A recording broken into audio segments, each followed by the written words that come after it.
বিশ্বাসে মিলায় বস্তু, কিন্তু না, আমাদের অনুষ্ঠানের নাম হচ্ছে বিশ্বাসে মিলায় বন্ধু। আমরা বস্তুর বদলে বন্ধুকেই প্রাধান্য দিয়েছি এবং বন্ধুত্বকে প্রাধান্য দিয়েই আমাদের এই আয়োজন বিশ্বাসে মিলায় বন্ধু। এবং এই অনুষ্ঠানে আমি দেবাশিস বিশ্বাস আপনাদের সবাইকে জানাচ্ছি সাদর আমন্ত্রণ। প্রতি পর্বে আমাদের অনুষ্ঠানে আমরা বলি অতিথি, সবাই বলে অতিথি, ইনফ্যাক্ট আমরা বলি বন্ধু আসে। আজকেও একজন বন্ধু এসছেন এবং আসছেন, ইনফ্যাক্ট আমি তাকে আহ্বান জানাবো, তিনি আসবেন। এবং আজকে যিনি আমাদের বন্ধু হয়ে আসছেন তিনি এক কথায় অনন্যা। কেন অনন্যা, কী জন্যে আমি তাকে এই বিশেষণে বিশেষায়িত করলাম সেটা কিছুক্ষণ পরেই জানতে পারবেন। মঞ্চে আসছেন the very talented, the very gorgeous. এবং একটা কথা বলতে চাই যে বর্ডনেসের সাথে বিউটিফুল এবং সেই সাথে ট্যালেন্টেড, এই ব্যাপারগুলো কিন্তু একসাথে হওয়া খুব মুশকিল। তিনি সেই মুশকিলটাকে খুব আসান করে দিয়েছেন। মঞ্চে আসছেন আমাদের সবার প্রিয় the one and the only DJ Sonika.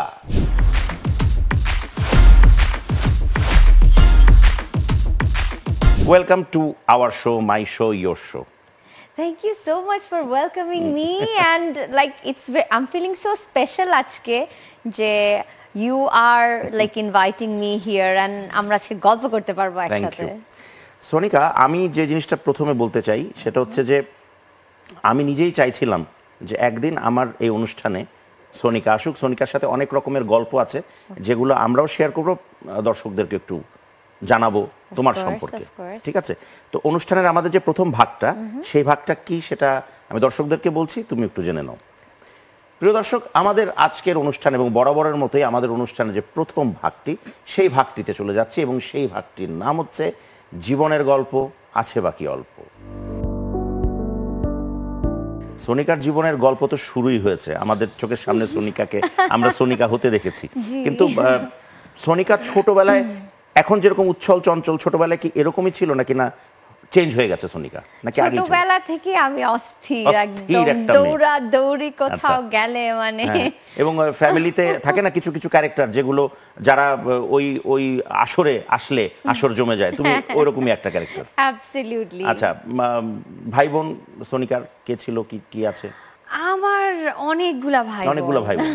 আচ্ছা, এবং সোনিকা কি হয় না যে অনেকে একটু অ্যালুফ থাকে, সোনিকা বোনের সবার সাথে মিলেমিশে থাকতেই পছন্দ করে? Always we grew up together.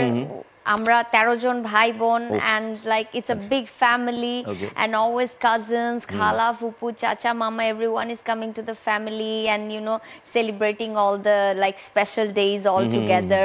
এভাবেই আমরা বড় হয়েছি। ফ্যান্টাস্টিক। আচ্ছা সোনিকা, যখন তুমি ছোট ছিলে, যখন তুমি মনে করো স্কুল পড়ুয়া, হ্যাঁ, তো সোনিকা তো মাশাআল্লাহ তখন থেকেই সুন্দরী। তো ছেলেদের বিশেষ করে অবশ্যই অফকোর্স ছেলেদের কাছ থেকে সোনিকা কোনো হয় না যে বিরক্ত হয়েছে এরকম, বা বিরক্ত করেছে বা পিছে পিছে ঘুরেছে? এখন তো এরকম ফ্যান ফলোয়ার থাকে, তখন তো রিয়েল ফলোয়ার থাকতো, একেবারে বাড়ি পর্যন্ত ফলো করতে করতে চলে যেত। এই গল্পগুলো একটু জানি, দু একটা গল্প এরকম হয়েছে জীবনে? অফকোর্স, আই মিন কি বলবো, সবচেয়ে দুঃখের যেটা বিষয় সেটা হচ্ছে যে আমি সারা জীবন ছোটকাল থেকে কম্বাইন্ড স্কুলে আমি ছিলাম। এটা দুঃখের বিষয় কেন? তারপরে এই ছেলেদের উপদ্রবে আমার আম্মু আর আমার আব্বু আমাকে আর্মিদের মেয়েদের স্কুল, যেটা Shaheed Anwar girls school and college, সেখানে ভর্তি করে দিল যে এবার বাকিটা জীবন তুমি মেয়েদের স্কুলেই পড়ো। সেটা কবে থেকে? সেটা ক্লাস 6 থেকে। তার মানে 5 পর্যন্ত তুমি? 5 পর্যন্ত আমি কম্বাইন স্কুলে ছিলাম। তো তখন এমনিতে তো এলাকায় যখন বিকাল বেলা খেলতে বের হইতাম, তখন তো এলাকার ছেলেরা যারা আসে একদম সিনিয়র থেকে শুরু করে most junior, everyone was all over me. হ্যাঁ, আবার স্কুলে গেলে জুনিয়র যেগুলা ক্লাস 2 তে পড়ে, ক্লাস 1 এ পড়ে, সেগুলা আমাকে পেন্সিল দিয়ে ইংলিশ খাতার মধ্যে আমি তোমাকে ভালোবাসি এগুলা লিখে পাঠাচ্ছে। আরেক ছেলে কি ওর চাচির গয়না চুরি করে নিয়ে আসছে আমার জন্য। আচ্ছা, as a gift and he was like, ও ছিল মনে হয় ক্লাস এরকমই 2 তে। সবচেয়ে সুন্দর প্রপোজাল, প্রপোজ তো অনেকেই করেছে এরকম, I love you kind of proposal. তো এরকম তোমার লাইফে সবচেয়ে সুন্দর প্রপোজাল কি ছিল? আচ্ছা না, যেটা তোমার এখনো চেরিশ করতে ভালো লাগে যে okay fine? To be honest আমার লাইফে এখন ওরকম সুন্দর এখনো প্রপোজাল তার মানে হয়ই there নাই। is a possibility, there are chances boys এখন এখনো লাইক আমি খুব সারপ্রাইজ হব, আমি লাইক ব্রেথলেস হয়ে যাব, স্পিচলেস হয়ে যাব, এরকম কোনো প্রপোজাল আমার লাইফে এখনো এখনো হয় আসে নাই। নাই। And I still did not lose hope. হ্যাঁ না, আমি তো ওই জন্যই বললাম যে যারা আছে প্রপোজ করার জন্য তাদেরকেও course. বলে দিলাম যে প্লিজ এখনো there is a chance, there is a very deep chance. আচ্ছা, যারাই প্রপোজ করেছে এরকম হয়েছে যে হয়তো ওরকম করে তোমাকে প্রপোজ করে নাই, হ্যাঁ। কিন্তু তুমি হয়তো ডিনাই করে দিয়েছো যে নো নো নো আমি আসলে এখনো প্রস্তুত না, বা এরকম এভরিডেই হয়। না এর মধ্যে থেকে কোনো একটা দুঃখবোধ আছে যে ইস, ওকেও ডিনাই করে দিলাম, ওকে তো আমার একটু একটু ভালো লাগতো, এরকম হয়েছে? হ্যাঁ আছে কয়েকটা। আছে। Yeah, a আচ্ছা, few of এখন আমি them. বলি যে যখন তুমি আরেকটু বড়বেলা হলো, যখন তুমি শহীদ আনোয়ারি পড়াশোনা করছো, তখন তো চারিদিকে শুধু মেয়েরাই, কিন্তু তারপরেও তো যাওয়া আসার পথে কিংবা কাজিনদের অ্যাঙ্গেল থেকে বা কোনো অ্যাঙ্গেল থেকে একটু ভালোবাসা এরকম ব্যাপার ছিল? আমার ফ্যামিলিতে কখনো কিছু হয় না, that is like the best part, বাহ, দ্যাট fantastic. ফ্যামিলিতে নাথিং। আচ্ছা, বাবা মাকে বেশি তোমাকে বকা দিত বা দেখে দেখে রাখতো এরকম? মা মা। বকা দেয় সব সময়, বকা বাট দেয়। বাবা ইজ অলওয়েজ লাইক যে কি হইছে। আচ্ছা, পড়াশোনা কি দুষ্টুমি করতে তুমি এরকম? হ্যাঁ, ও মাই গড, পড়ালেখা মনোযোগী ছিল না? না, ভালো স্টুডেন্ট ছিল বাট মনোযোগ ছিল না, আই ব্যাপারটা ওয়াজ এটা আ ছিল। ভেরি গুড আমি স্টুডেন্ট, বুঝতে পেরেছি, হ্যাঁ। বাট লেটার অন আমি খুব উদাসী হয়ে গেলাম। Okay. মনে হয় আমার ভিতরের আর্টিস্টিক ব্যাপারগুলো আরো Okay. জেগে জেগে উঠলো, উঠলো, হ্যাঁ। যে তখন আমি বোঝা শুরু করলাম যে পুস্তকের যেই হ্যাঁ। আসলে শিক্ষা বা লেখাপড়া, এর চেয়ে হয়তো বেশি কিছু আমাকে এক্সপ্লোর করতে হবে। সো আমি শুধু ওই ওয়ার্ডস আর একটা চারকোনা বইয়ের ভিতরে আটকায় থাকলে হবে না। I ওই think ডিসিশনটা কবে এসেছিল, মানে ওই ফিলটা কবে এসেছিল? ওই ফিলটা আসলো যখন আমাকে দিয়ে আর লেখাপড়া হচ্ছিল না তখন। আচ্ছা, যে I am meant for something way bigger. way bigger, of course, and why not? তো যখন তুমি এই ডিসিশনটা আসলে যে ইয়েস ফাইন আমি পড়াশোনা তো করবই, পাশাপাশি তুমি যেই কারণে আমাদের কাছে খুব কাছের এবং খুব বিখ্যাত, তো সেই স্টেপটা তোমার কিভাবে হলো অ্যাজ আ Well, ডিজে? সেটা অবশ্যই লেখাপড়ার রিলেটেডই। আমার প্ল্যান ছিল যে আমি বাইরে যাব লেখাপড়া করতে। আমার খুব ল পড়ার ইচ্ছা ছিল, বিকজ আমার বড় বোন ল পড়তে লন্ডনে চলে গিয়েছিল। সো আই ওয়াজ লাইক আপু গেছে, আমিও যেতে যাবো, চাই, হ্যাঁ, why not? আমিও Why not পড়তে me? চাই। হ্যাঁ, তো সেভাবে ভাবলাম যে আচ্ছা তখন ওখানে যখন যাব, তো আমার সবাইকে দেখি ম্যাকডোনাল্ডসে বা যে কোনো একটা জব করছে, অড জব করে। I didn't want to do an odd job. I was like, I have to do something, like I can't let myself down. তো আমি চিন্তা করলাম যে হ্যাঁ, ডিজেইং করব, ক্লাবে ক্লাবে বাজাবো সারা রাত আর সারা দিন লেখাপড়া করব, একদিকে নার্ড থাকবো চশমা পরা বই নিয়ে সারা দিন, আর রাত্রে বেলা party animal, like you know double personality. Exactly dual personality. তো প্রথম যখন তোমার প্রথম শো যেটা হ্যাঁ, অ্যাজ আ ডিজে, একদম সোলো পারফরমেন্স, ইয়েস, সেই দিনের একটু গল্পটা শুনতে চাই। সোলো পারফরমেন্স হঠাৎ করে, মানে এমনিতে তো আমরা জাস্ট মনিটর করতে যাইতাম। শিখলে কার কাছ থেকে? ডিজে রাহাত। আচ্ছা, রাহাত ভাইয়ের কাছ থেকে রাহাত শিখেছো। ভাই, আচ্ছা। হ্যাঁ, my এবং boss। রাহাতের সাথে তোমার যোগাযোগটা কি করে হলো, বা তুমি কি করে যোগাযোগ করলে? রাহাত ভাই আমার একটা ফ্রেন্ডের মানে আমাদের কাকা রাহাত তো? আচ্ছা, হ্যাঁ, ওকে, হ্যাঁ।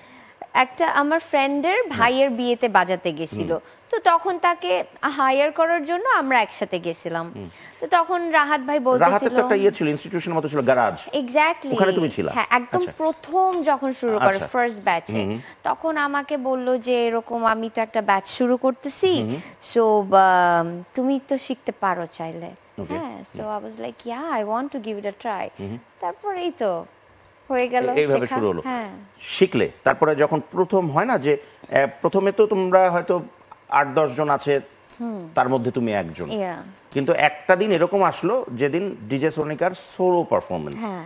সেই দিন তোমার কিরকম লেগেছিল, বা ডিড ইউ ফিল মানে প্রাউড অর হ্যাপি, কিরকম, বা একটু ভয় ভয় লাগছিল যে আমি আসলে অফ কোর্স ভয় লাগছিল, বিকজ আমরা মনিটর করতে যেতাম শো, আমাদেরকে আগে শো দেখতে নিয়ে যাওয়া হতো। আচ্ছা, যে কিভাবে শোটা হয়, আমাদের সব crowd গুলো স্টুডেন্টদেরকে, কিরকম থাকে, হ্যাঁ, যে আচ্ছা। এই দেখো এভাবে করে শোতে তোমরা যাবা, এভাবে করে তোমাদের স্টেজে উঠতে হবে, এভাবে করে বাজাতে হবে, ফুল শো আমাদেরকে দেখানো হতো। মিনিমাম 30-40টা শো আমরা আগে দেখছি, আচ্ছা। তারপরে আমরা স্টেজে ওঠার সাহস করছি। Okay. তো এরকম আমাদেরকে হঠাৎ করে এরকম মাত্র শিখতেছি, এরকম সময় যখন আস্তে আস্তে হাতে চলে আসছে ইনস্ট্রুমেন্টটা, তখন আমাকে হঠাৎ রাহাত ভাই একদিন বললো যে এখন যা, এখনই একটা গান বাজা, আউট অফ নোহোয়্যার। আমি লাইক যে আমি তো মাত্র আমি শিখলাম, আমি কিভাবে মানুষের সামনে বাজাবো? এন্ড হি ওয়াজ লাইক যে না, তোর এখনই বাজাইতে হবে। ওকে। তারপরে ওই যে হাত কাঁপাকাঁপি অবস্থা, প্রথম গানটা সুন্দর ট্রানজিশন হলো, রাহাত ভাই আমার দিকে জাস্ট একবার তাকাইলো, এতে আমি বুঝলাম যে ঠিক আছে, ইটস ওকে। তারপরেই সে চলে গেল। হ্যাঁ, তারপরে আমি যে আরেকটা গান বাজাই তাকে দেখাবো, সে আর ওটা দেখলো না, কারণ উনি ওস্তাদ, উনি একটাতেই বুঝে গেছে যে ঠিক আছে আমার ছাত্রী এতখানি আগাইছে। সো ইয়া, দ্যাট ওয়াজ, আমি এখনো যখন রাহাত ভাইয়ের সামনে পারফর্ম করি এখনো আমার হাত কাঁপে, আমি কি বলবো, আমার কথা উল্টাপাল্টা হয়ে যায়। খুব স্বাভাবিক। হ্যাঁ। আচ্ছা, প্রথম শো সাকসেসফুল হলো, তারপরে কি যেটা হয় যে এক ওস্তাদের কাছ থেকে আমরা কি করি, শিখে আমরা আলাদা হয়ে নিজেদের মতন করে আমাদের লাইফটাকে লিড করি ওই ওই ওই ওই ওয়ার্ল্ডে। তো তুমি তারপরে কি ডিসিশন নিলে যখন প্রথমটা সাকসেসফুল হয়ে গেল, যদি বাজাতে পারো, দেন হোয়াট হ্যাপেন্ড? তারপরে আমাদের তো ডিজেইং ওয়ার্ল্ডে বিভিন্ন সেক্টর আছে, কেউ খুব কর্পোরেট সেক্টরে বাজায়, কেউ খুব ওয়েডিং সেক্টরে বাজায়, কেউ খুব ক্লাবস গুলাতে বাজায়। সো আমাকে মোটামুটি সব জায়গারই ট্রেনিং দেওয়ার পরে আমি তো রাহাত ভাইয়ের সাথে ফার্স্টে অ্যাসিস্টিং শেষ করলাম, দেন আমাদের বাংলাদেশে আরো যারা ডিজেস আছে, যারা সিনিয়র আমাদের চেয়ে, শেখার তো শেষ নাই। I wanted to learn more. Then I assisted DJ Prince because he was one of the biggest name in the club scenario. No doubt about that. তখন মানে he was ruling পুরা বাংলাদেশের club scenario. Then I decided yes, I want to assist him. আমি এখন ওনার কাছ থেকে শিখতে চাই, ওনার আন্ডারে কাজ করতে চাই। Then I joined him. আমি তার কাছ থেকে শিখলাম। তারপরে আসলো গান বানানোর বিষয়, audio industry. Then I also assisted one of the music producers Bangladesh. I wanted to learn a lot. এর জন্য আমার মিউজিক এরিনাতেই ঘুরে ফিরে সবার আন্ডারে কাজ করে করে শিখতে হবে। আমি শিখছি, সবার কাছ থেকে শিখছি, বিদেশ থেকে শিখছি, শিখে তারপরে এখন আমি নিজে একটু শান্ত যে হ্যাঁ এখন আমি I think I can do something by myself. এখন আমি একা রেডি। মাশাআল্লাহ। তুমি এখন রেডি না, তুমি অনেক দিন ধরেই রেডি, এবং আমরাও অনেক অনেক প্রোগ্রামে অ্যাটেন্ড করেছি যেখানে তুমি ছিলে, এবং আগামীতেও আমরা করব। And thank you so much যে আমরা একটা ডিজে সোনিকার কাছ থেকে তার ডানপিটে স্বভাব থেকে শুরু করে আজকের ডিজে হওয়ার গল্পটা, এই জার্নিটা ছোট্ট করে শুনে ফেললাম। এবার আমরা চলে যাচ্ছি আমাদের পরবর্তী সেগমেন্টে। রাইট, প্রিয় দর্শক, এই তো ছিল ডিজে সোনিকার জীবনের গল্প। এবার চলে যাচ্ছি আমাদের পরবর্তী সেগমেন্ট, যেই সেগমেন্টের নাম হচ্ছে যদি কিছু মনে না করেন। একজন সোনিকা যখন, সোনিকা দেখতে সুন্দরী, সোনিকা স্মার্ট, সোনিকা আকর্ষণীয়, সোনিকার নামটার মধ্যেও একটা আনকমন ব্যাপার আছে। যখন এটার সাথে ডিজে সোনিকা নামটা আসে, it's not Sonika, it's Sonika. যদি আমি প্রপার উচ্চারণ তো এটাই, রাইট? এক্স্যাক্টলি। তো এই যে হয় না, একটা সনিক একটা ব্যাপার আছে, একটা স্পিড আছে, হ্যাঁ, সুপারসনিক। তো অন্যান্য যে নামগুলো আছে, ওই নামগুলোর পাশাপাশি যখন তোমার নামটা উচ্চারিত হয় অ্যাজ আ ডিজে, নামের মধ্যে একটা আলাদা ভাইব পাওয়া যায়, একটা ফিল পাওয়া যায়। তো এই ওয়ার্ল্ডে যেটা আছে, এই ওয়ার্ল্ডের শত্রুর সংখ্যা অনেক বেশি। আচ্ছা, আচ্ছা, কি? হ্যাঁ, ইউ টেল মি। আমি জানতে চাই যে, ওইটাই আমি জানতে চাই যে এই শত্রুতার জায়গাগুলো কিরকম, এবং তোমার সাথে শত্রুতা হয়েছে এটা আমিও জানি, বা চলছে এখনো, বাট ব্যাপারটা আসলে কি, তুমি এটাকে কিভাবে দেখো? I'm a very nice, sweet and a positive person. I like to handle everything nicely, sweetly with a smile. But আমি তো লিব্রা, মানে লিব্রারা কিন্তু কখনো কোনো কিছু ভুলে না। ওরা যে কোনো একটা কিছুর রিভেঞ্জ যেটা, সেটা নিবে, কিন্তু আমাদের কাছে হচ্ছে revenge is a dish best served cold. মানে রিভেঞ্জ এমন একটা, রিভেঞ্জই পৃথিবীতে এমন একটা খাবার যেটা সবচেয়ে সুন্দর স্বাদ পাওয়া যায় যখন এটা ঠান্ডা সার্ভ করা হবে। বাকি সব খাবার আমরা গরম গরম খেতে চাই, কিন্তু আমি গরম না। আমি যখন কোনো কিছু হবে আমার মাথা একদম ঠান্ডা, ব্যালেন্স। লিব্রা যেমন ব্যালেন্স, আমি খুবই ব্যালেন্স থাকি। আমি আমার সময় নিয়ে, টাইম নিয়ে, I make sure that my job is done completely. I never forget anything. I never forget. এরকম হয়েছে যে তোমার শো অনেক বড় শো, বড় কর্পোরেট শো, এবং হয় না যে আমরা তো বেসিক্যালি সবাই, তুমি তোমার জায়গায়, আমি আমার জায়গায়, আমিও আজকে যে কাজটা করছি টাকার জন্যই করছি, আমার একটা ফেমের জন্য তো অবশ্যই, প্লাস টাকা। তো তোমার একটা বড় শো এবং তুমি প্ল্যান করে ফেলেছো যে তুমি কোন ড্রেসটা পরবা, তুমি কি কি কি গানগুলোকে তুমি প্লে করবে।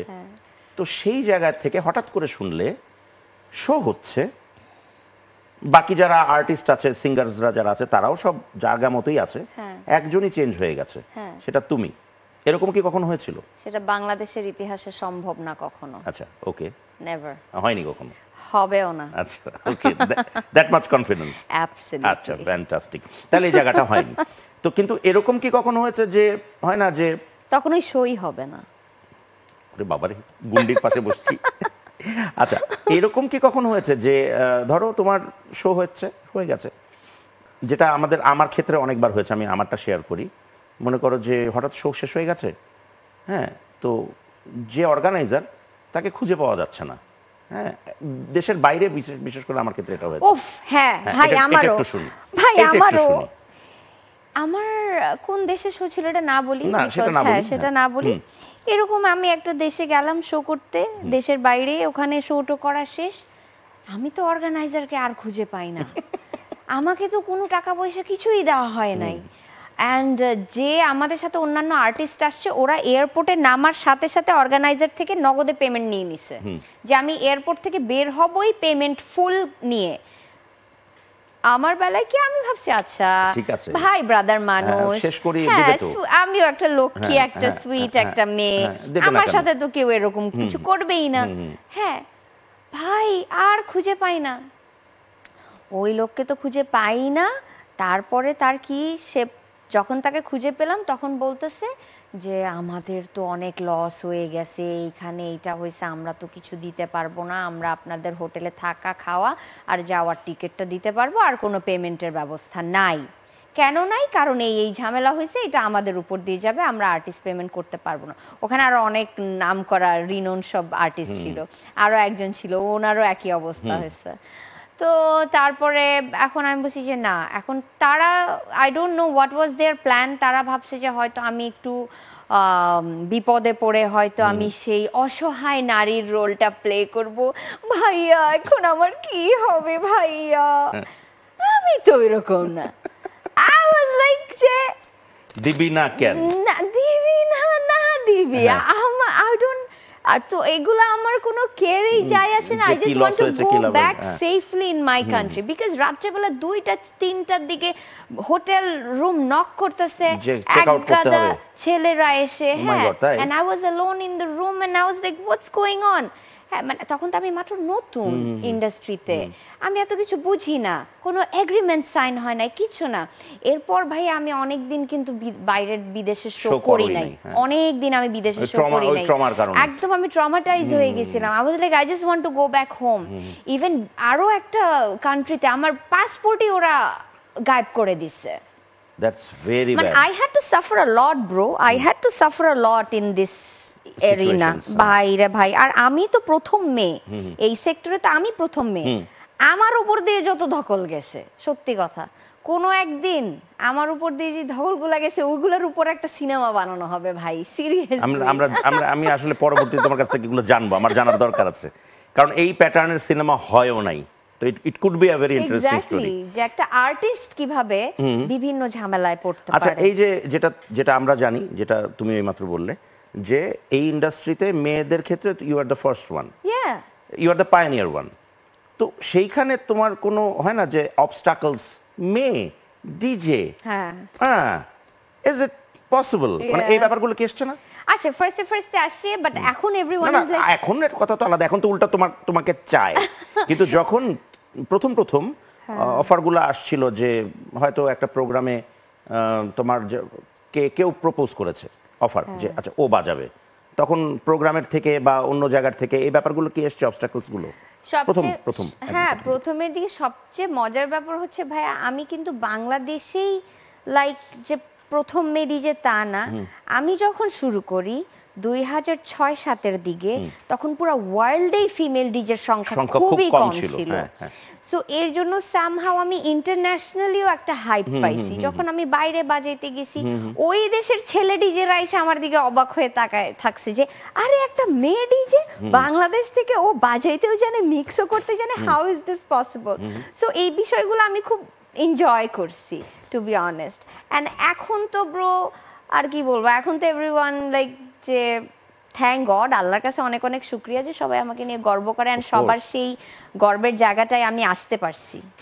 যখন তুমি নতুন নতুন ইয়া, তখন তুমি বাজাচ্ছ স্টেজে, জি, তো সেখানে দেখলে যে মেয়ের সংখ্যা কম, হ্যাঁ, ইভেন মেয়েই নাই, এরকমও হয়েছে, চারিদিকে সব হাজার হাজার ছেলে। হ্যাঁ।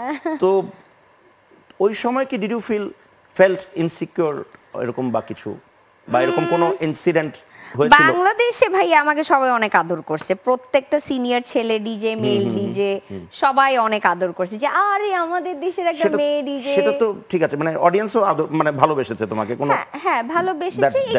একটু প্রথম প্রথম যেমন বাংলাদেশে তো আসলে মেয়েরা কমেন্ট কোনো পাস করতে বা এরকম কিছু, একটু প্রথমে মেয়েরা নতুন কিছু করলে আসলে আচ্ছা ও মেয়ে, ও এটা করতেছে, সে অনেকে কিছু বলে, বাট এখন আর কি, এখন তো সব চিল, জেন জি এসে একদম সব চিল করে দিয়েছে। এখন সব চিল। আচ্ছা, তোমার সবচেয়ে হয় না যে এই শোটা বা এই একটা আমাদের ক্ষেত্রে যেরকম হয়, যখন আমি আমারটা বলি, এত শত শো করেছি স্টেজে, আমি জানি না হাজার হাজার ছাড়িয়ে গেছে, কিন্তু একটা সময় একটা শো আসলো আমার, সেই দিন আমি স্টেজে ওঠার আগে নিজে প্রিপারেশনটা আমার খুব স্ট্রং ছিল। আমার প্রিপারেশন লাগে না, আমি গর্ব করছি না, আমার লাগে না, আচ্ছা, কিন্তু ওই দিন আমার লেগেছিল, কারণ আমি তার আগের দিন সারা রাত প্রিপারেশন নিয়েছিলাম। শোটা ছিল শাহরুখ খানের শো, তো ওইটার সময় আমি কিন্তু একটু নড়ে চড়ে বসেছিলাম যে ও মাই গড, শাহরুখ খানের শো, একটু ভুল করা যাবে না, এই করা যাবে না। এবং আমি যখন স্টেজে উঠেছি আমার কিন্তু হাত পা একটু হলেও কেঁপেছে। তো এরকম তোমার লাইফে এরকম কোনো শো এসেছিল যেটাতে তুমি করতে গিয়ে মনে হচ্ছে যে না, আজকে আই হ্যাভ টু মানে do something very very special? এরকম দু একটা শো এর একটু গল্প বলো। এসছে নিশ্চয় দেশের বাইরে। ফার্স্টে যখন ওয়ার্ল্ড কাপ করলাম, বাংলাদেশে যখন ওয়ার্ল্ড কাপ হলো, সেটা আমার জন্য অনেক বড় একটা প্ল্যাটফর্ম ছিল। আই ওয়াজ লাইক ইয়েস, আমার খুব কম সময় ছিল, but still I had to do my best, I did that. And later on আমি যখন ফার্স্ট বিদেশে শো করতে যাই, ফুল মুন পার্টি, সব সাদা, কোনো ব্রাউন নাই, বাংলাদেশি নাই, বাংলাদেশি তো নাই, ব্রাউনই নাই, মানে কোনো ব্রাউন কালারই নাই, সব অল হোয়াইট বিদেশি। এন্ড আমি একটা ব্রাউন মেয়ে, ওদের মাঝখানে আমি বাজাইতেছি, এন্ড আমার গানে যখন ওরা ভাইব করতেছে, তখন আমি অবাক হয়ে গেলাম যে oh my god, I am capable of doing this, not only in my country, even when I am out of my country. And আমরা বেশিরভাগ বাংলাদেশি আর্টিস্টরা তো বাংলাদেশি কমিউনিটির মধ্যেই বিদেশে পারফর্ম করে, সেক্ষেত্রে আমি বাংলাদেশি হয়ে বিদেশি কমিউনিটির মধ্যে যখন পারফর্ম করতেছি, তখন ওরা যখন ভাইব করতেছে আমার মিউজিকে, আমার গানের সিলেকশনে, আমার জনরাতে, আই ওয়াজ লাইক যে হইতেছে এটা কি, আমি কি স্বপ্ন দেখতেছি এটা। অ্যান্ড রিসেন্টলি সৌদি আরেবিয়াতে একটা কাজ করলাম, দ্যাট ওয়াজ গ্রেট। ওখানে ইট ওয়াজ আ ইন্টারন্যাশনাল একটা ফেস্টিভ্যাল হচ্ছিল, যেখানে আমাদের AR রহমান গেছে, এমি ওয়ে গেছে, তারপর হিমেশ রেশমিয়া, বিভিন্ন ওয়ার্ল্ডের বিভিন্ন দেশের বেস্ট যারা আর্টিস্ট, শুধুমাত্র তাদেরকে নেওয়া হয়েছে। এটা শুধু বিভিন্ন দেশ থেকে গেছে এটা। সো সেইখানে বাংলাদেশ থেকে আমাকে তারা চুজ করে নিয়ে গেছে, অ্যান্ড সেই একই প্ল্যাটফর্মে আমার পারফরমেন্স, অ্যান্ড আমার বাংলাদেশি ভাইরা, লাইক মিলিয়ন্স অফ বাংলাদেশি ভাই বোনেরা, মিলিয়ন্স যারা প্রবাসী বাংলাদেশি, তারা ভাইব করতেছিল, সবাই টিকটক, ইনস্টাগ্রাম, এভরিওয়্যার দে আর পোস্টিং মি। মানে এটাও আমার একটা অবশ্যই অন্তরের শান্তি, প্রাণের শান্তি। এবং ওটা তোমার চোখে মুখে এখনো প্রকাশ পাচ্ছে যে আসলে এগুলাই তো অ্যাচিভমেন্ট না, এগুলাই মানে যে যার জায়গার থেকে তুমি এক প্রকার অনেক বড় শিল্পী, সে এক প্রকার বড় শিল্পী, সে এক প্রকার বড় শিল্পী, তো যে যার জায়গা থেকে একটা আত্মতৃপ্তির জায়গা থাকে। আরেকটা বিষয় ছিল ভাইয়া, ডিজে একটা যে এটা যে একটা প্রফেশন, এটা যে একটা ক্যাটাগরি, ডিজে ক্যাটাগরি বাংলাদেশের কোনো অ্যাওয়ার্ড সেরেমনিতেই ছিল না। এখন ডিজে ক্যাটাগরি প্রত্যেকটা অ্যাওয়ার্ড সেরেমনিতে অ্যাডেড হয়েছে, তারা অ্যাওয়ার্ড দিচ্ছে ডিজেদেরকে, আমরা বেস্ট ডিজে অ্যাওয়ার্ডেড হচ্ছি। হ্যাঁ, এই যে এক একটা স্বপ্ন এক একটা দিন বাড়তেছে, আর এক একটা স্বপ্ন যে অর্জন হচ্ছে, এক একটা স্বপ্ন নিজের চোখের সামনে, যেখানে আমার বানানো একটা প্ল্যাটফর্ম একটা দেশে, সেখানে সেই প্ল্যাটফর্মের আমার দেখা স্বপ্ন, সেই স্বপ্নগুলো পূরণ হইতেছে, এইটার চেয়ে বড় শান্তি আমি বলবো আমার পৃথিবীতেই যা পাওয়ার আমি পেয়ে গেছি। Fantastic, wonderful, and thank you so much. আমাদের এই সেগমেন্ট শেষ, আমরা পরের সেগমেন্টে যাব। Of course.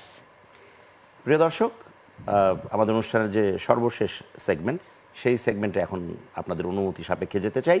সেই সেগমেন্টের নাম হচ্ছে যাহা বলিব সত্য বলিব। ও মাই গড, আচ্ছা, আমি কি জিজ্ঞেস করবা তুমি আমাকে? না, এমন কিছু না। আমি শুধু একটু বলতে চাই, প্রথম যে প্রশ্নটা এই সেগমেন্টে, নায়িকা হওয়ার অফার এসেছিল তোমার কাছে? অনেক, একটু শুনি, দেশ থেকে, দেশের বাইরে থেকে অনেকবার অফার আসছে, কিন্তু আসলে আমার অনেক ইচ্ছা নায়িকা হওয়ার, সত্যি কথা, সিনেমার, কিন্তু আমি ওরকম সাহস করে উঠতে পারি নাই। এর জন্য ছোট ছোট নাটক, ড্রামা, সেগুলো তো করেছো, আমরা দেখেছি। দুই একটা নাটক দেখে আমি তোমাকে ফোনও করেছিলাম যে ইউ ডিড ভেরি গুড, একটা নাটক দেখে আমার খুব ভালো লেগেছিল, যে আরে ও তো ভালো অভিনয় করে। তো যখন প্রথম অফারটা কার কাছ থেকে আসলো, বা কোন কে নায়ক ছিল, বা কি ছিল, দেশে এবং বিদেশে যে বললে? ও ফার্স্টে আসলে দেশ থেকে আসে নাই, ফার্স্টে আমার কলকাতা থেকে আসছিল ফিল্মের অফার। তখন আমি কলকাতার ক্লাবে বাজাইতে গেছিলাম, সেখান থেকে। সো তখন আসলে আমি বিষয়টা অত সিরিয়াস ভাবে নেই, তখন বাংলাদেশ থেকে কলকাতায় সেরকম কেউ যায়ও না সিনেমা করতে, কেউই যায় না বলতে গেলে, আগে যারা করেছে তারাই। সো এখন যাচ্ছে, কিন্তু আমি যখন কলকাতায় বাজাতে যাই তখন মানে সেরকম কেউই সিনেমাতে নাই। তো বললো, আমি আসলে বিষয়টা সেভাবে সিরিয়াসলি নেই নাই। তুমি মনেই করো নাই যে আচ্ছা এটা কি সত্যি কিনা? আই ওয়াজ লাইক, আমি ডিজে, আমি তো ডিজেতেই মজা আছি, সিনেমা করতে গেলে আসলে, প্লাস আমিও যে আসলে পারবো নাকি সেটাও আমি শিওর না, that's not my sector. But now I feel that ভালোই তো লাগে, নায়িকা নায়িকা একটা ভাব। আচ্ছা, অন এ সিরিয়াস নোট, যখন তুমি ডিস্ক জকি বা ডিজেইং এর যে বিষয়টা, এটা এবং বাংলাদেশের কনটেক্সট এটা একেবারেই নতুন তখন। এখন তো ওই যে বললাম জেনজি এসে সব কুল করে দিয়েছে, সেটা পরের কথা, কিন্তু তখন তো কুল ছিল না। তো ওই সময় ফ্যামিলি থেকে কোনো অবস্টাকলস এসেছিল যে না ও কেন রাতের বেলা? আর জিনিসটা কিন্তু ফ্যামিলি আমার হেভি কুল, আমার family is like everyone is partying, everyone is chilled, everyone is super cool. কারণ আমি কোন অবস্টাকলস এর কথা বলতে চাচ্ছি তুমি বুঝতে পেরেছো তো? মানে হয় না যে রাতের বেলায় একটা মেয়ে, যেটা আমাদের সেটা আমার ফ্যামিলি থেকে কখনো হয় না, বিকজ মাই ফ্যামিলি নিউ যে ঠিক আছে what she is doing, that's fine. আমার family is a modern family, আমার বাবা 70-80 দশকে বিদেশে যে পার্টি করতো, so he knows the party culture and everything. But এলাকা ভিত্তিক প্রবলেম হতো যে আচ্ছা এই মেয়েটা এত রাতে বেলা আসতেছে, ব্যাপার কি এই সেই।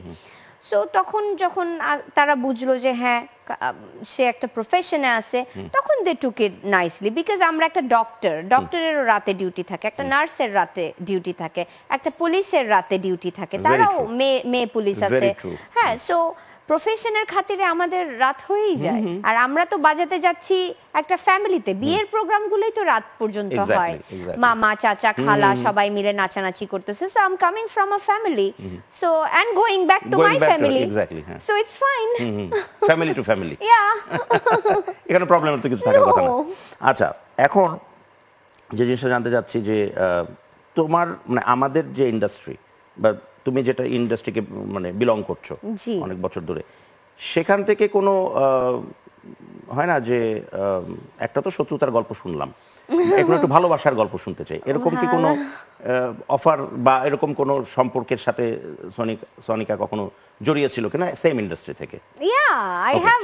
I have like boyfriends from my DJ industry and then the audio industry. I don't want to talk না about না their আমি ওটা names. আমি একেবারে আমিও বলবো না যেগুলো তাদের নাম নাও, বাট Yeah. সম্পর্কগুলো হয়েছিল সেগুলো সোনিকার কি মনে হয় সেগুলো কেন ইন দ্য লং রান টেকে নেই? আসলে পার্সোনালিটি ক্ল্যাশ? Not really. আমি ডিজে সেক্টরে যেটা প্রবলেম ছিল যে হ্যাঁ সেই প্রবলেমটা একটু শুনি। ডিজে সেক্টরের প্রবলেম তো সেম প্রফেশনে, and I am a female, I am getting more attention, হ্যাঁ সেটা একটা ঝামেলা। আর যেটা অডিও ইন্ডাস্ট্রিতে ছিল, he was a music producer আচ্ছা okay and one of the best in Bangladesh. Okay But the thing is, somehow it just didn't work out, happen. Okay no problem, হ্যাঁ, it and happens. হ্যাঁ আসলে আমি কারো দোষ দিব না। আমি এরকম একটা মেয়ে যে আমি চাই যে আমি একটু যখন সংসারী হই আমি একদম সাধারণ মেয়েদের মতোই সংসার করি, তখন আমার আবার স্টারডম মিডিয়া এগুলো পছন্দ হয় না।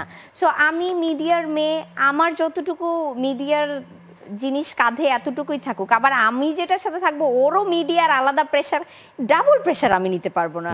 So then I figured out যে না, আমার যে পার্টনার হবে ওর মিডিয়ার বাইরেরই হইতে হবে। আচ্ছা, দেশে এবং বিদেশে সনিকার সবাই ভালো বাজায়, সবাই যে যার জায়গায় ভালো। দেশে এবং বিদেশে সনিকার ফেভারিট ডিজেস কারা, with due respect to all? আসলে আমাদের তো মিউজিকের টেস্ট অ্যান্ড জনরা চেঞ্জ হইতে থাকে, সো এর জন্য আমাদের পছন্দ আসলে বদলাইতে থাকে। এখন যেমন আমি পছন্দ করি খুব নিনাকে, পেগিগু ওকে, তারপরে আগে পছন্দ করতাম আর্মিন ভ্যান বুরেনকে। অ্যান্ড বাংলাদেশের কথা যদি বলি, বাংলাদেশে নতুন যারা বাজাচ্ছে ওরা খুবই ভালো বাজায়, যারা একদম নিউ জেনারেশন, ওরা আন্ডারগ্রাউন্ড পার্টিস গুলা করে, ওরা দে আর ডুইং রিয়েলি গুড। এটা তো ডিপ্লোম্যাটিক অ্যান্সার হয়ে গেল। আমি বললাম যে আমাদের দেশের সবচেয়ে ফেভারিট ডিজে কে সনিকার কাছে? আচ্ছা, যখন আমি ছোট ছিলাম, যখন ফার্স্ট ইন্ডাস্ট্রিতে আসছি, তখন আমার জন্য বাংলাদেশের বেস্ট ডিজে ছিল DJ Prince, end of course আমার বস ডিজে রাহাত। ইয়া ওকে আচ্ছা, এবার আমরা অনুষ্ঠানের প্রায় শেষের দিকে। ওকে, আমি জানতে চাই যে একটা সনিকার এই যে সেক্টরটা যেটাতে সে বিলং করছে, এটা নিয়ে তার স্বপ্নটা কি? মোটামুটি সত্যি কথা বলতে সব স্বপ্নই আমার পূরণ হয়ে গেছে। এখন স্বপ্ন হচ্ছে যে আমাদের নতুন যারা ডিজে করতেছে, নতুন যারা নিউ জেনারেশন যারা ডিজেতে আছে, ওরা যাতে আমাদের এই সেক্টরটাকে আরো এনরিচ করে তোলে। বিকজ আমরা অলমোস্ট 2 decades, 20 বছর অলমোস্ট আমরা কাজ করে একটা জায়গায় আমাদের ইন্ডাস্ট্রিকে নিয়ে আসছি। হ্যাঁ, আমরা অনেক কিছু নতুন দিছি, আমরা অনেক কিছু নতুন বানাইছি। এবার বাকিটা হচ্ছে আমাদের নতুন জেনারেশনের কাজ, যে ওরা এখন আমাদেরকে নতুন কিছু দেখাবে। ওকে, সনিকার এই স্বপ্নর সাথে আরো যেগুলো স্বপ্ন যদি থেকে থাকে সব পূর্ণ হোক, আর যেগুলো স্বপ্ন পূরণ হয়েছে সেগুলো তো হয়েই গেছে। Thank you. And thank you so much for coming to my show. Of course, it was my pleasure because I am your fan from Pother Pachali. Thank you. You were my crush, so I'm sitting with you and talking here is like a big thing for me. Thank you so much. Thank you so for much inviting me. Thank you so much. প্রিয় দর্শক, এই ছিল আমাদের খুব প্রিয় একটা মেয়ের গল্প, যে মেয়েটিকে আপনারা সবাই হয়তোবা এই অনুষ্ঠানের মাধ্যমে আরেকটু নতুন করে আবিষ্কার করলেন। সেই মেয়েটি হচ্ছে আমাদের সনিকা, ডিজে সনিকা নামে যিনি পরিচিত। আগামী পর্বে আরও একজন তারকা অতিথি, যাকে আমরা বন্ধু বলি, এরকম একজন বন্ধুকে নিয়ে হাজির হব। সে পর্যন্ত অবশ্যই সবাই ভালো থাকবেন, সুস্থ থাকবেন এবং বিশ্বাসে মিলায় বন্ধু এই অনুষ্ঠানটার সাথেই থাকবেন। ধন্যবাদ সবাইকে।